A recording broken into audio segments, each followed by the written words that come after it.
12.5 লাখ কোটি টাকার বিদেশি ঋণের চাপে অন্তর্বর্তী সরকার। হাসিনার মন্ত্রী এমপিদের সম্পদ বিকিয়ে দায় পরিশোধের দাবি আম জনতার। বিশ্ববিদ্যালয়গুলোকে জ্ঞানার্জনের কেন্দ্রে পরিণত করার আহ্বান শিক্ষক শিক্ষার্থীদের। মঞ্জুরি কমিশন এবং উপাচার্যের ক্ষমতায় ভারসাম্য আনার তাগিদ। চট্টগ্রামে বেড়েই চলছে ডেঙ্গুর প্রকোপ। চলতি মাসে আক্রান্ত 345, নারী শিশুসহ 7 জনের মৃত্যু। সচেতন হওয়ার পরামর্শ চিকিৎসকদের। এবং সপ্তাহের ব্যবধানে ফের অস্থির রাজধানীর নিত্যপণ্যের বাজার। বেড়ে গেছে বেশিরভাগ পণ্যের দাম। চালের সিন্ডিকেট না ভাঙ্গায় ক্ষুব্ধ ক্রেতারা।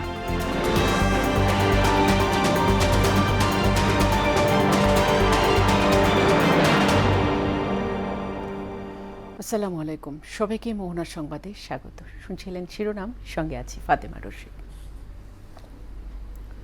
এবার বিস্তারিত। 12.5 লাখ কোটি টাকায় বিদেশি ঋণের বোঝা রেখে গেছে শেখ হাসিনা সরকার। এই ঋণের জেরে শুধু রাষ্ট্র নয়, চাপে আছে দেশের জনগণও। তাই দেশে বিদেশে পতিত সরকারের এমপি মন্ত্রী নেতাদের সম্পদ বাজেয়াপ্ত করে ঋণ পরিশোধের দাবি জানিয়েছে সাধারণ মানুষ। আর ভবিষ্যতে চড়া সুদে বিদেশি ঋণ নেওয়া থেকে সরকার বিরত থাকবে বলে জানিয়েছে বাংলাদেশ ব্যাংক। আরও জানাচ্ছেন রেজা খান। টানা 16 বছর ক্ষমতায় থেকে কোনো প্রকার বাছবিচার না করেই একের পর এক বিদেশি ঋণ নিয়েছে পতিত আওয়ামী লীগ সরকার। 2009 সালে দলটির ক্ষমতা গ্রহণের সময় বিদেশি ঋণ ছিল $50.36 বিলিয়ন, আর চলতি বছরের জুন শেষে এর পরিমাণ দাঁড়িয়েছে $103.79 বিলিয়ন, বা 12,45,478 কোটি টাকা। পতিত সরকার ঋণ করে ঘি খেয়ে দেশের সবাইকে চাপে ফেলেছে বলে মনে করেন সাধারণ মানুষ। ঋণ করে তারা খেয়ে গেছে এখন মাখন আর কি। সরকারের দুর্নীতির জন্য এই ঋণটা রেখে গেছে। বিদেশি লোন না নিয়ে যদি আমরা স্বনির্ভরশীল হতে পারি তাহলে আমাদের জন্য ভালো হয়। ঋণ তো সকলের জন্যই চাপ। সাধারণ মানুষের মাথা পিছু পুরো ঋণের বোঝা হয়ে গেছে। দেশে বিদেশে আওয়ামী সরকার সংশ্লিষ্টদের অবৈধভাবে অর্জিত সম্পদ বিক্রি করে এ দায় পরিশোধ করার দাবিও জানান তারা। তাদের স্থাবর অস্থাবর যে সম্পদগুলো বাংলাদেশে রয়ে গেছে বা তাদের মিল ইন্ডাস্ট্রি ব্যাংক অ্যাকাউন্ট, সেগুলো দিয়ে লোনটাকে রিকভার করা কিভাবে যায়। বিদেশের লগে যোগাযোগ কইরা এই টাকা কিনে উঠাইলে কিছুটা ঋণ নিয়ন্ত্রণে আসবে। বিগত সরকারের নেয়া চড়া সুদের বিদেশি ঋণ আর জ্বালানি ও সার আমদানির বৈদেশিক দায় মেটাতে অন্তর্বর্তী সরকার চাপে আছে বলে জানালেন বাংলাদেশ ব্যাংকের মুখপাত্র হুসনে আরা শিখা। অল্প টেনরে এবং বেশি ইন্টারেস্ট রেটের ঋণ নেওয়া হয়ে থাকে, তাহলে অবশ্যই সরকারকে একটু চাপের মধ্যে ফেরত দিতে হবে।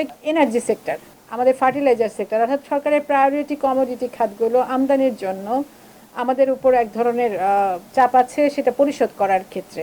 ভবিষ্যতে সরকার চড়া সুদে বিদেশি ঋণ নেওয়া থেকে বিরত থাকবে বলে উল্লেখ করে বাংলাদেশ কখনো ঋণ পরিশোধে ব্যর্থ হয়নি বলেও জানান এই মুখপাত্র। সরকার চড়া সুদে ঋণ গ্রহণ থেকে বিরত থাকবে। রেজা খান, মোহনা সংবাদ, ঢাকা। দেশের বিশ্ববিদ্যালয়গুলোকে মেধাবী সৃষ্টি এবং জ্ঞান উৎপাদনের কেন্দ্রে পরিণত করার জন্য সরকারকে কাজ করার আহ্বান জানিয়েছে শিক্ষক ও শিক্ষার্থীরা। বিকল্প প্রশাসন হিসেবে ছাত্র সংগঠনের ভূমিকা, শিক্ষক নিয়োগের স্বচ্ছতা, সিনেট সিন্ডিকেট সমিতিগুলোকে সক্রিয় করার আহ্বান জানিয়েছেন তারা। মঞ্জুরি কমিশনের নিয়ন্ত্রণ এবং উপাচার্যের ক্ষমতায় ভারসাম্য আনা না গেলে বিশ্ববিদ্যালয়গুলো কাঙ্ক্ষিত মান অর্জনে ব্যর্থ হবে বলেও মত দেন তারা। এমআর আসাদের রিপোর্ট।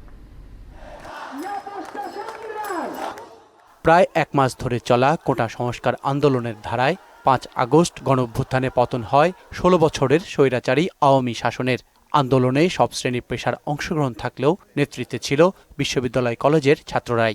অভ্যুত্থান পরবর্তী বাংলাদেশে কেমন বিশ্ববিদ্যালয় চান শিক্ষার্থীরা, এটি এখন আলোচনায়। দলীয় প্রণোদনা থেকে শুরু করা, বিশ্ববিদ্যালয়ে আবাসিক হলে ন্যায্যতা প্রতিষ্ঠা, শিক্ষক রাজনীতির ভূমিকা ও দলীয় প্রশ্রয়ে বিকল্প প্রশাসনের অবসান চান শিক্ষার্থীরা। প্রথম বর্ষে একটা ছেলে এসে সুষ্ঠুভাবে সুষ্ঠু পরিবেশ পাবে, যে তার শিক্ষার পাশাপাশি সহশিক্ষাকর্মিক যে কাজকর্ম আছে, ডিবেট, নাটক, অন্যান্য যে জায়গাগুলো আছে আবৃত্তি করবে, সে চাইলে কুইজ ক্লাবে জয়েন করবে। শিক্ষক রাজনীতির কারণে আরেকজন শিক্ষক সে ডমিনেটেড হচ্ছে, সে সেখান থেকে নিগৃহীত হচ্ছে। দলীয় রাজনীতি করতেছে তারাই চলে আসে। সুতরাং এই কোনো প্রকার বিকল্প প্রশাসন যেন সৃষ্টি না হয় এবং যারা প্রশাসন আছে তারা তাদের যে দায়িত্বগুলো আছে সেই দায়িত্বগুলো যেন ঠিকঠাকভাবে পালন করে। সিলেবাসে অধিকার সংক্রান্ত বিষয় অন্তর্ভুক্ত করা হলে শিক্ষার্থীরাও এ বিষয়ে সচেতন হবেন বলে আশা করেন আন্দোলনে অংশ নেয়া এই ছাত্রনেতা। শিক্ষার্থীদেরকে সচেতন করা দরকার এবং এগুলোর জন্য প্রয়োজন আলাদা একটা সাবজেক্ট থাকতে পারে যে বাংলাদেশের রাষ্ট্রীয় অবকাঠামো। ঢাকা বিশ্ববিদ্যালয়ের শিক্ষক সামিনা লুৎফা নিত্রার মতে বিশ্ববিদ্যালয়ের সিনেট, সিন্ডিকেট ও সমিতিগুলোকে সক্রিয় করতে হবে, সুযোগ করে দিতে হবে ডাকসু সহ ছাত্রদের মঞ্চগুলোকে। এই বিশ্ববিদ্যালয়ে আসলে আমাদের গণতান্ত্রিক প্রচুর স্পেস আছে, সিনেট আছে, সিন্ডিকেট আছে, শিক্ষক সমিতি আছে। এই জিনিসগুলোকে আরও সক্রিয় করতে হবে। এখানে শিক্ষার্থীদের অংশগ্রহণের পরিমাণ এবং সুযোগ আরও অনেক বাড়াতে হবে। ডাকসু এবং অন্যান্য ইউনিভার্সিটিতে যে স্টুডেন্ট ইউনিয়নগুলো রয়েছে সেই ইউনিয়নগুলোকে চালু করতে হবে, সক্রিয় রাখতে হবে। তাহলে কিন্তু শিক্ষার্থীদের রাজনীতি এবং শিক্ষকদের রাজনীতি একটা ইতিবাচক দিকে যেতে পারে। ৭৩-এর আইনের বাইরে থাকা বিশ্ববিদ্যালয়ে ইউজিসি ও উপাচার্যের ক্ষমতা নিয়ন্ত্রণে আনতে হবে স্বচ্ছতা। আমরা দেখি উপাচার্যের হাতে প্রচুর ক্ষমতা, ইউজিসির অতিরিক্ত নিয়ন্ত্রণ এবং সেই সেম ইউজিসির নিয়ন্ত্রণ আমরা প্রাইভেট বিশ্ববিদ্যালয়েও দেখি।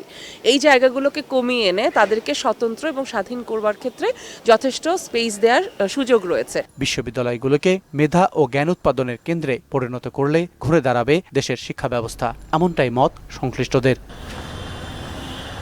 এম আর আসাদ, মোহনা সংবাদ, ঢাকা। আওয়ামী লীগ সরকারের সাবেক পরিকল্পনা মন্ত্রী এম এ মান্নানকে আদালতের মাধ্যমে কারাগারে পাঠানো হয়েছে। সকাল 10টায় তাকে সুনামগঞ্জের জুডিশিয়াল ম্যাজিস্ট্রেট ফারহান সাদিকের আদালতে হাজির করা হয়। এ সময় আসামি পক্ষে জামিনের আবেদন করা হলে দ্রুত বিচার আদালত না থাকায় তার জামিন শুনানি করা হয়নি। এর আগে গত রাত 10টার দিকে শান্তিগঞ্জ উপজেলার নিজ বাড়ি থেকে সাবেক পরিকল্পনা মন্ত্রী এবং সুনামগঞ্জ 3 আসনের সাবেক সংসদ সদস্য এম এ মান্নানকে গ্রেফতার করে পুলিশ। চট্টগ্রামে বেড়েই চলছে ডেঙ্গুর প্রকোপ। চলতি মাসের এই কয়দিনেই জেলায় ৩৪৫ জন ডেঙ্গু রোগী শনাক্ত হয়েছে। এ সময় মারা গেছে নারী, শিশুসহ 7 জন। ডেঙ্গু নিয়ন্ত্রণে বাড়ির আশপাশ পরিষ্কার পরিচ্ছন্ন রাখার পাশাপাশি সবাইকে সচেতন হওয়ার পরামর্শ দিচ্ছেন চিকিৎসকরা। চট্টগ্রাম থেকে আব্দুল হকের ক্যামেরায় সুমন কুমারদের প্রতিবেদন, জানাচ্ছেন আফরিন পপি। চট্টগ্রামে গত ২৪ ঘন্টায় ৩৪ জন ডেঙ্গু আক্রান্ত হয়ে বিভিন্ন হাসপাতালে ভর্তি হয়েছে। চলতি বছরে এ পর্যন্ত ৯৪৩ জন আক্রান্ত হয়েছে, যার ৩৪৫ জনই চলতি মাসের ১৮ দিনে। এর মধ্যে নগরীতে ৩৩৯ জন এবং উপজেলায় আক্রান্ত হয়েছে ৪০৪ জন। ডেঙ্গু আক্রান্ত হয়ে মৃতের সংখ্যা দাঁড়িয়েছে ১২ জনে। হাসপাতালগুলোতে জ্বর ছাড়াও বমি, পেট ব্যথা, শরীরে র্যাশ সহ নানা উপসর্গ নিয়ে ভর্তি হচ্ছেন রোগীরা। হঠাৎ জ্বর উঠছে, দেন টেস্ট করাইছি, দেন পজিটিভ আসছে। স্যালাইন দিছে, স্যালাইন অল্প টানছে, এই ছেলের কাছাকাছি এসে গেছে, তাড়াতাড়ি হাসপাতালে নিয়ে আসছি আমরা। মাথা ঘুরাইছে, তারপরে হচ্ছে বমি বমি ভাব লাগছে, কিছু খাইতে পারি নাই। নার্সের সংখ্যা কম আছে, কিন্তু আমরা যথেষ্ট চেষ্টা করি যে মানুষকে সন্তুষ্ট করে সেবা দেওয়ার জন্য চেষ্টা করি। পরিত্যক্ত বস্তুতে পানি জমে ডেঙ্গুবাহী এডিস মশা বেড়ে যাওয়ায় আক্রান্ত রোগীর সংখ্যা দিন দিন বাড়ছে। বৃষ্টির পানি যখন বিভিন্ন জায়গায় জমা হয় তখন ওই যে ডেঙ্গু মশা যে লার্ভা ছাড়ে বা ডিম ছাড়ে, সেটার থেকে লার্ভা হয়ে আর মশা হয়। এই মশার কারণে ডেঙ্গু রোগী বাড়তেছে দিনের পর দিন। কিন্তু এই 2-3 দিন ধরে আমাদের এখানে হাসপাতালে ডেঙ্গু রোগী ভর্তির সংখ্যা প্রায় সমান আছে। বাড়ির আশপাশ পরিষ্কার রাখা সহ সবাইকে সচেতন হওয়ার পরামর্শ দিয়েছেন জেলা সিভিল সার্জন। ডেঙ্গু সম্পর্কে জনগণকে সচেতন করে, লিফলেট বিতরণ করে, প্রয়োজনে মাইকিং করে জনগণকে যাতে সতর্ক থাকে, বিশেষ করে এই বর্ষার শেষ মৌসুমে যাতে ডেঙ্গু বাড়তেছে আর যাতে না বাড়ে আমরা সেভাবে আমরা ব্যবস্থা নেওয়ার জন্য প্রত্যেকটি উপজেলা আমরা বলে দিয়েছি। বিশেষ করে শিশুদের প্রতি বেশি যত্নবান হওয়ারও তাগিদ দেন তিনি। আফরিন পপি, মোহনা সংবাদ। এদিকে ময়মনসিংহে হঠাৎই বেড়ে গেছে ডেঙ্গুর সংক্রমণ। এ নিয়ে আরও জানাতে সরাসরি যুক্ত হচ্ছেন সহকর্মী রুবায়েত বাপ্পি। বাপ্পি, ময়মনসিংহে কেমন দেখছেন ডেঙ্গু পরিস্থিতি?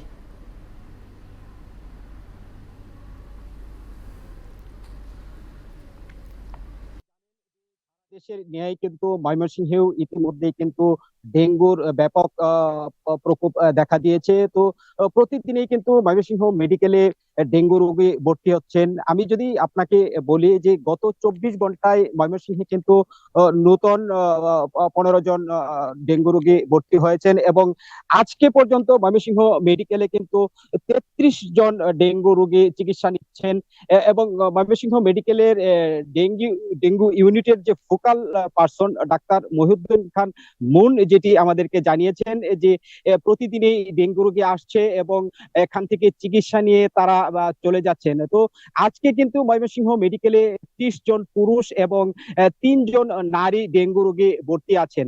তো আমরা যে বিষয়টি জেনেছি যে বিগত দিনের যে পরিসংখ্যান সেই পরিসংখ্যানে দেখা গেছে কিন্তু ময়মনসিংহ মেডিকেলে জানুয়ারি থেকে জুলাই পর্যন্ত কিন্তু 97 জন ডেঙ্গু রোগী ভর্তি হয়েছিলেন এবং আগস্ট মাসে এসে কিন্তু সেই ডেঙ্গু রোগী এক মাসেই 96 জনে উন্নীত হয়। তো যে এবং আগস্ট মাসে কিন্তু 2 জন ডেঙ্গু রোগী কিন্তু ময়মনসিংহ মেডিকেলে মৃত্যুবরণ করেছেন। তো এই মাসে আজকে পর্যন্ত কিন্তু ময়মনসিংহ মেডিকেলে 133 জন ডেঙ্গু রোগী ভর্তি হয়েছেন এই চলতি সেপ্টেম্বর মাসে। তো ডেঙ্গু রোগ বিস্তার রোধে কিন্তু চিকিৎসকরা তারা বিভিন্ন পরামর্শ দিচ্ছেন এবং তারা যে বিষয়টি বলছেন যে সাধারণ মানুষদেরকে তারা বলছেন সতর্ক থাকার জন্য এবং তারা যেটি বলছেন যে সতর্ক না হলে কিন্তু ডেঙ্গু রোগ থেকে কোনোভাবেই রক্ষা পাওয়া সম্ভব না। তো সব মিলে ডাক্তাররা বলছেন যে বাড়ির আশপাশ পরিষ্কার পরিচ্ছন্ন রাখা সহ ডেঙ্গু রোগ যাতে বিস্তার না ঘটে তার জন্য সাধারণ মানুষকে সচেতন হওয়ার পরামর্শ দিয়েছেন। তো ফাতেমা, এই ছিল আমার কাছে ময়মনসিংহ থেকে ডেঙ্গু নিয়ে সর্বশেষ। বাপ্পি, আপনাকে ধন্যবাদ। প্রায় 1.5 মাস যাবৎ বন্ধ সিরাজগঞ্জ ঢাকাগামী সিরাজগঞ্জ এক্সপ্রেস ট্রেনটি। এতে চলাচল না করায় ভোগান্তিতে পড়েছেন স্থানীয় যাত্রীরা। এই অবস্থায় দ্রুত ট্রেনটি চালুর দাবিও জানান তারা। তবে রেলওয়ে কর্তৃপক্ষ বলছে স্টেশন ভাঙচুর হওয়ায় শীঘ্রই শুরু হচ্ছে না সিরাজগঞ্জ এক্সপ্রেস ট্রেনের চলাচল। সিরাজগঞ্জ প্রতিনিধি সোহেল রানার রিপোর্ট, জানাচ্ছেন তানজিদ ভুইয়া। বছর কয়েক আগে জনদাবির প্রেক্ষিতে সিরাজগঞ্জ ঢাকা রেল রুটে চালু করা হয় সিরাজগঞ্জ এক্সপ্রেস আন্তনগর ট্রেনটি। গত 4 আগস্ট ছাত্র জনতার আন্দোলন চলাকালে শহরের বাজার স্টেশন ও শহীদ এম মনসুর আলী স্টেশনটি হামলা ভাঙচুরে ক্ষতিগ্রস্ত হয়। এরপর থেকে বন্ধ রাখা হয় ট্রেনটি। গণ অভ্যুত্থানের পর অন্যান্য রুটের বেশিরভাগ ট্রেন চালু হলেও বন্ধ রয়েছে সিরাজগঞ্জ এক্সপ্রেস। এতে চরম দুর্ভোগে পড়েছেন নিয়মিত যাত্রীরা। রুগীরা এই ট্রেনে উঠে এই নিরাপদ বাহনে যেতে পারত, সেহেতু ট্রেন আমাদের জন্য অতি প্রয়োজন। আমাদের সিরাজগঞ্জবাসীর দাবি যে এবং ব্যবসায়ীদের দাবি অতি দ্রুত এসি সহ এই সিরাজগঞ্জ এক্সপ্রেসটি চালু করা হোক। মানুষের ভোগান্তি লাঘব ও ব্যবসা বাণিজ্য সচল রাখতে দ্রুত ট্রেনটি চালুর আহ্বান জানান আন্দোলন সংশ্লিষ্টরাও। 14টা জেলার ট্রেন আমাদের সিরাজগঞ্জের বুকের উপর দিয়ে যাচ্ছে, কিন্তু আমাদের সিরাজগঞ্জ এক্সপ্রেসটাই বন্ধ আছে। আমরা এটা দ্রুত চালু চাই। জনগণের অধিকারের মধ্যে রয়েছে, সেই জনগণের অধিকারে আমরা থেকেই সকল গণতান্ত্রিক আন্দোলন করবো ইনশাআল্লাহ। সিরাজগঞ্জে ঢুকতে গেলে তো ওখানেও তো দাঁড়িয়ে থাকা যায়, ট্রেনের লাইনে শুয়ে পড়া যায়, অনেক কিছু কাটা পড়ে যাবো, অসুবিধা কি? ট্রেন লাইনে। তবে ক্ষতিগ্রস্ত স্টেশন দুটি সংস্কার না হওয়ায় ট্রেনটি চালু করা সম্ভব হচ্ছে না বলে জানান এই রেল কর্মকর্তা। সব কম্পিউটার ভাঙচুর হয়ে গেছে, পুড়ে গেছে, ঠিক নাই। এখন এগুলা গভর্নমেন্ট দেখবে, তারপরে হবে। এগুলা তাদের ঠিক করা লাগবে, কবে কি হবে সে দেখে শুনে ঠিক হবে। আমাদের শহীদ মনসুর আলী ঠিক হয়নি, যেখানে আমাদের ট্রেন চলতেছে টিকিট দিতে পারতেছে না। দ্রুততম সময়ে সিরাজগঞ্জ এক্সপ্রেস চালু করা হবে এমনটাই দাবি সিরাজগঞ্জবাসীর। তানজিদ ভুইয়া, মোহনা সংবাদ। আবারও অস্থির রাজধানীর নিত্যপণ্যের বাজার। মিল মালিক সিন্ডিকেটের কাছে জিম্মি চালের বাজার। এদিকে লাগাম টানা যাচ্ছে না মাছ, মাংস, ডিমের দামেও। এদিকে দীর্ঘদিন ধরে চড়া চালের বাজারে সিন্ডিকেট না ভাঙ্গায় ক্ষুব্ধ সাধারণ ক্রেতারা। বাজার ঘুরে আরও জানাচ্ছেন উর্শা ফেরদৌস। প্রতি বছরই বাড়তে থাকে ধান চাষে উৎপাদন খরচ। বাড়তি খরচের বোঝা মাথায় নিয়েই বছরের পর বছর ধান চাষ করেও দারিদ্র্যের বেড়াজাল থেকে বের হতে পারেনি চাষি। বরং ধান উৎপাদনের জেলাগুলোতেই দারিদ্র্যের হার বেশি। এতে করে ধান চাষে আগ্রহ হারাচ্ছেন কৃষক। ধানের খরচা বেশি, হিসাবে লাভবান হইতে পারতেছে না। হালের খরচ বেশি, মনে করেন কামলার খরচ বেশি, বীজের খরচ বেশি।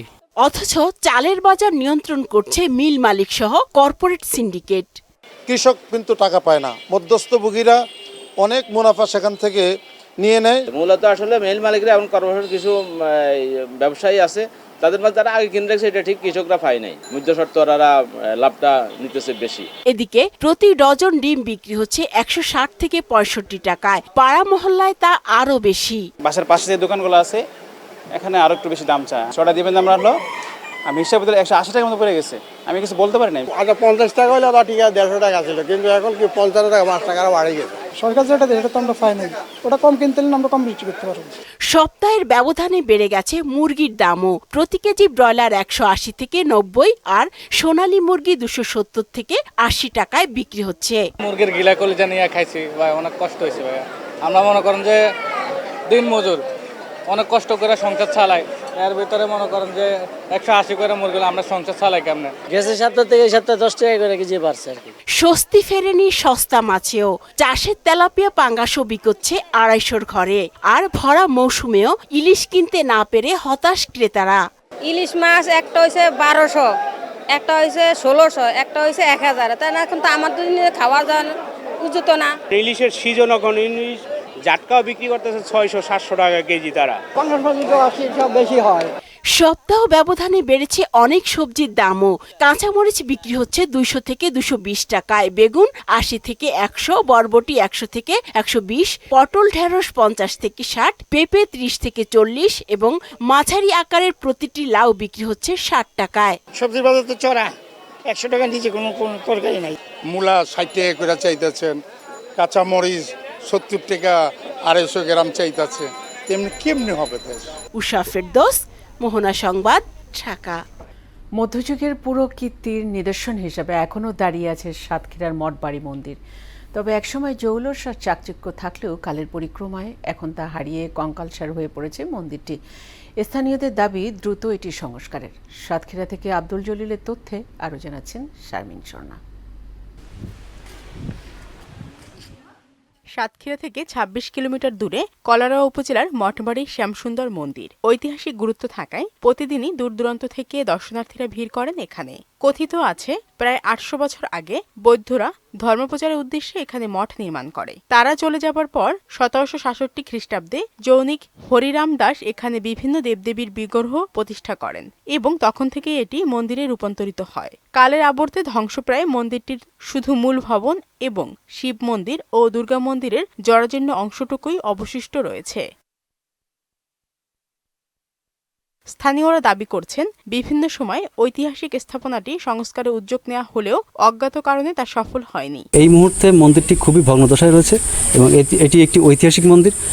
আমরা চাই যে এই মন্দিরটি সংস্কার করা হোক। টোটাল যে মঠ মন্দির হিসেবে যে পুরানো মন্দিরটা, ওই মন্দিরটা এখন কোনো পূজা পার্বণ হয় না, ওর মানে সংস্কার করতে হবে, এই জন্য ওই অবস্থা পড়ে আছে। উন্নতি তো আমরা সবসময় চাই, কিন্তু উন্নতি কোনো বিভিন্ন জায়গা থেকে লোক আসেন, বিভিন্ন বিভাগে নেন, এটা আওতায় নেন বলেন কাজ হবে, কিন্তু পরবর্তীতে সে কাজ হয় না। মন্দিরটি সংস্কারে উদ্যোগ নেওয়ার কথা জানালেন প্রশাসনের কর্মকর্তারা। ধারণা করা হয় প্রায় 800 থেকে 900 বছর আগে এখানে হচ্ছে আগের পূজা অর্চনা এবং বিভিন্ন দেবদেবীর অর্চনা করা হতো। তো বর্তমানে ভবনটি একদম ধ্বংসাবশেষ হিসেবে আছে। এখানে নিদর্শন হিসেবে আমরা কিছু ধারণা করা হয় যে সংস্কৃতি ভাষায় কিছু টেরাকোটা পাওয়া গিয়েছে এবং পাশে একটি নতুন মন্দির স্থাপন করা হয়েছে যেখানে বর্তমানে পূজা অর্চনা পরিচালিত হয়। তো যেহেতু এটি একটা আমাদের উপজেলার একটি প্রত্নতাত্ত্বিকের বড় ধরনের নিদর্শন, তো এটা সরকারিভাবে যদি সংস্কার করা যেত তাহলে আমরা এটা ঐতিহ্য হিসেবে প্রচার প্রচারণা হিসেবে রাখতে পারতাম। দ্রুত মন্দিরটি সংস্কার করা হবে এমন প্রত্যাশা স্থানীয়দের। শারমিন স্বর্ণা, মোহনা সংবাদ। শেষ করব মোহনা সংবাদ যাবার আগে শিরোনামগুলো আর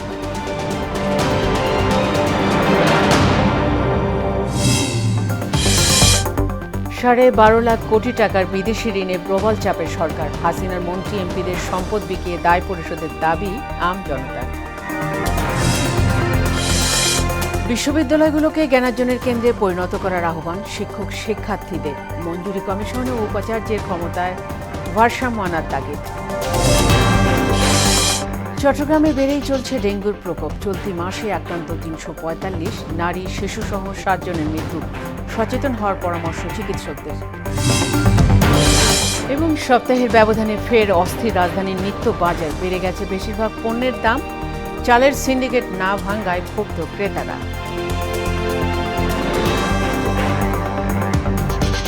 এই ছিল মোহনার সংবাদে। পরবর্তী সংবাদ বিকেল 5:30টায়। মোহনার সবশেষ খবর জানতে ভিজিট করুন www.mohna.tv। সংবাদ দেখতে পারেন ফেসবুক ও ইউটিউবে। এতক্ষণ সঙ্গে থাকার জন্য সবাইকে